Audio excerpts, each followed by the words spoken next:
xibaar yu wér te wóor ca tàng ba abonnez-vous pour ngeen di mën di jot suñuy vidéo.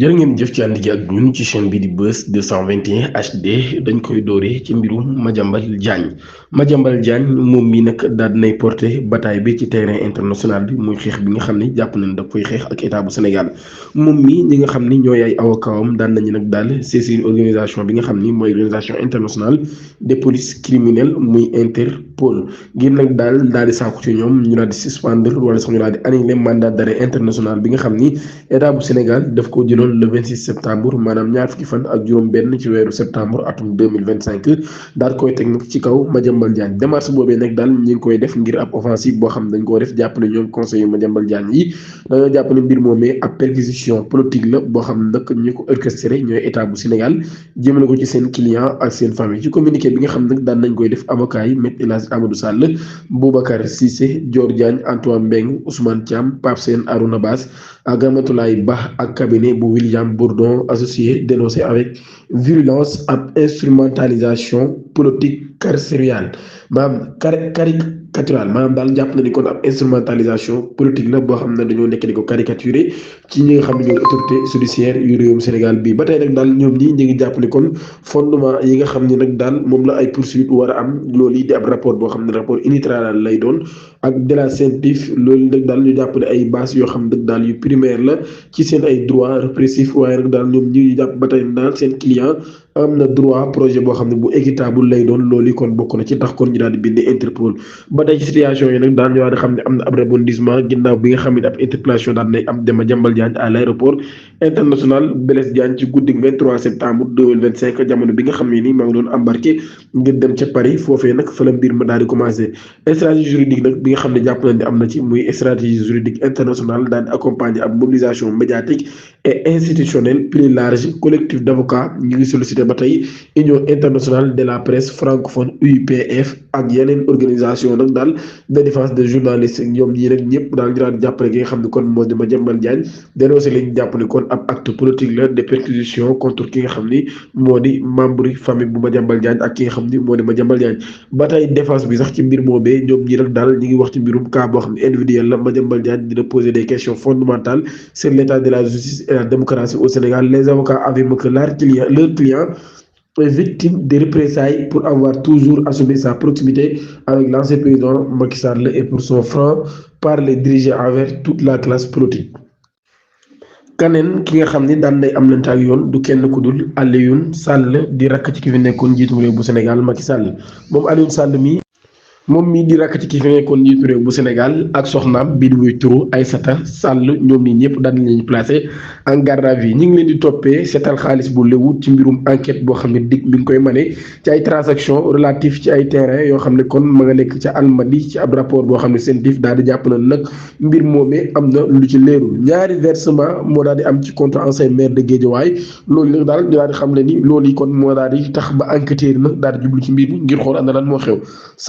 10 millions de francs CFA la ñu daal di koy décomposé ci ñaari tranche benn bi toll ci 150 millions ci lañ ko yónnee ñaareel ba toll ci 20 millions ginnaaw bi ñu daal ko yónnee ak sax ab somme bu toll ci 70 millions boo xam ni moom lañ jox ki nga xam ni moo di Aliou Sall par ko ñuy wax Seyni Thiam loolu nag daal ñu daal di wax ni moom bi ab frère la ci ab promoteur immobilier boo xam ni bu am solo la loolu ca digg nag rapport bi nga xam ni frère Macky Sall wala sax li nga xam ne frère Macky Sall daan na koy wax moom nii mi ngi expliqué ci boobu lépp mbir xam ne nag daal transaction yi moom Aliou Sall daan na déclaré ci li nga xam ne journal daan na koy joxe comme information 170 millions yi mi ngi jógee ci société Certem via Léopold Ngom maanaam kon ci Léopold Ngom la jaaree ñu daal ko koy jox mu jógee ci société bi daal Certem loolu nag daal nekk ci ab projet commun boo xam daan dañ koy am ci war a tabax am immeuble waaye yeneen 70 millions yi nag daal moom mi nga xam ne nag ba tey dafa jóge ci ab prêt contracté auprès de Seyni Thiam somme qu'il assure avoir remboursé depuis belle lurette maanaam kon daal dañ ko koo lebaloon te loolu ci Seyni Thiam la jóge woon moo xam ne ni sax moom ni fay na mbir mi bu yàggul loolu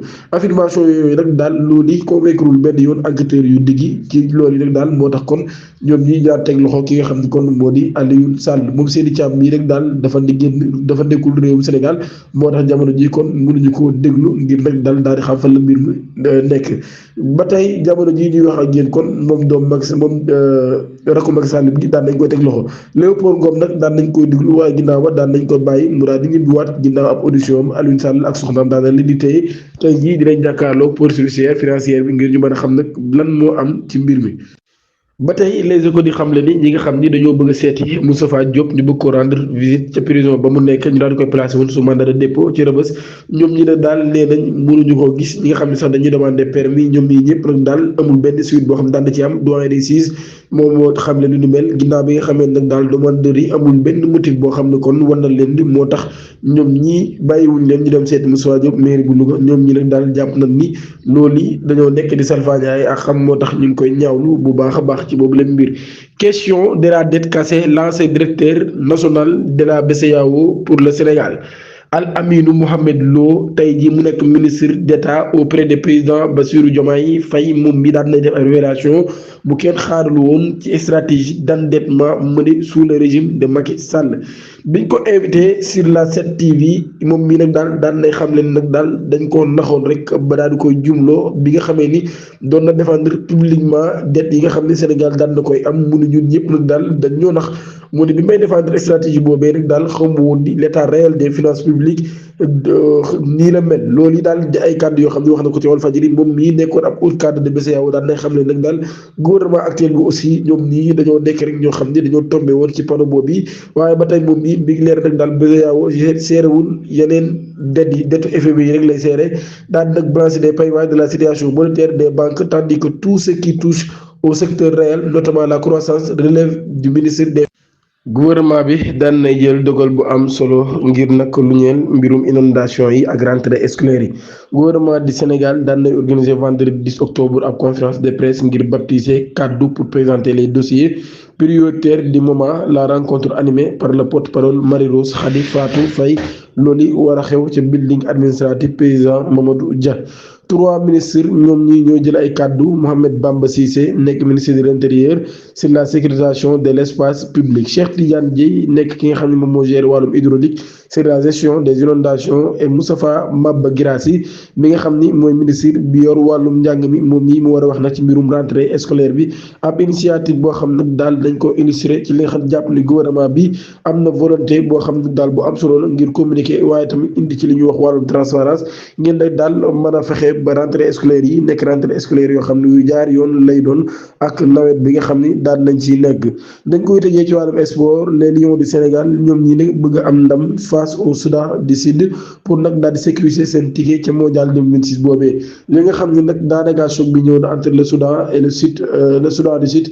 le sélectionneur des Lions Pape Bouna Thiaw daan nay xam ne nag détermination bi nga xam ne daan na koy am pour équipe am daal di décrocher 3 points yi nga xam ne nag daal bu ko amee loolu dina tax mu daal di kon nekkoon di jiitu ci groupe B boobee waaye tamit daal di rapproché bu baax a baax ci qualification bi nga xam ni mën na koo am ñeel coupe du monde 2026 yi mun nag daal dañoo bëgg a garder suñu première place loolu yi daal di xam ne ngir daal di am ab billet ca mondial boobee Sénégal nekk leader avec 18 points devant la RDC war a affronter tey jii ci àjjuma gi les Bright Stars avant de conclure les éliminatoires contre la Mauritanie conscient du défi Thiaw mi ngi woo joueurs yi bu baax a baax ñu daal di concentré wu ci objectif bi nga xam ne am nañ ko waaye tamit ba am beneen préoccupation loolu yi kon la Thiaw daal di xamle di leen jox di daje ba ëllëg incha allah jërë ngeen jëf.